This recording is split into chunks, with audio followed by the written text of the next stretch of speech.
ലൈവിലെ ഒരു അപ്ഡേറ്റ് ആണ് പറയാൻ പോകുന്നത്.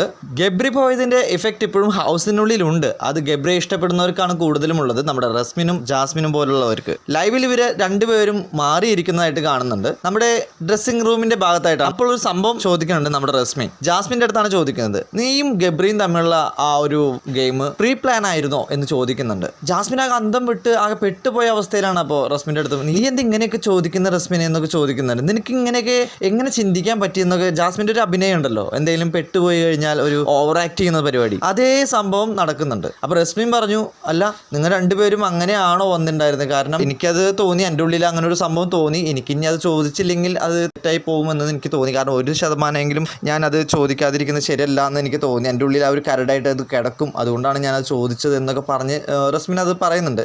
ജാസ്മിൻ പിന്നെയും ജാസ്മിൻ അത് എല്ലാവരും കേൾക്കുമല്ലോ, പ്രേക്ഷകരുടെ അടുത്തേക്ക് സംഭവം എത്തുമല്ലോ. അപ്പോൾ ജാസ്മിൻ അത് ന്യായീകരിക്കാൻ വേണ്ടി, എൻ്റെ കുടുംബക്കാർക്ക് പോലും അത് വിഷമമായ സംഭവമാണ്, എന്നിട്ട് നിനക്ക് തോന്നുന്നുണ്ടോ ഞാനത് അഭിനയിക്കുന്നതാണ് അല്ലെങ്കിൽ പ്രീ പ്ലാൻ ചെയ്ത് വന്നതാണെന്നൊക്കെ തോന്നുന്നുണ്ടോ എന്നൊക്കെ ചോദിക്കുന്നുണ്ട്. റസ്മിനെ ഞാനത് ഉള്ളിലുള്ള കാര്യം തുറന്ന് ചോദിച്ചു എന്ന് മാത്രമെന്നൊക്കെ പറഞ്ഞു ഒതുക്കുന്നുണ്ട്. എന്തായാലും ഗബ്രിയുടെ ആ ഒരു പോക്കിലൂടെ പലർക്കും നെഗറ്റീവ് ഇംപ്രഷനാണ് ജാസ്മിൻ്റെയും ഗബ്രിയുടെയും കാര്യത്തിലെന്ന് മനസ്സിലായി കഴിഞ്ഞു. ഗബ്രിക്ക് നല്ല സപ്പോർട്ട് ഉണ്ട് എന്നൊക്കെയാണ് നമ്മുടെ റസ്മി വിചാരിച്ചിട്ടുണ്ടായിരിക്കുക. പക്ഷേ അതെല്ലാം പൊളിച്ചു കൊടുത്തിരിക്കുകയാണ് ഇപ്പോൾ കഴിഞ്ഞ വീക്കെൻഡിൽ. കൂടുതൽ അപ്ഡേറ്റുകൾ ലൈവിൽ നിന്നും അറിയുന്നതിന് നമ്മുടെ ഈ ചാനൽ മറക്കാതെ സബ്സ്ക്രൈബ് ചെയ്യൂ, ലൈക്ക് ചെയ്യൂ.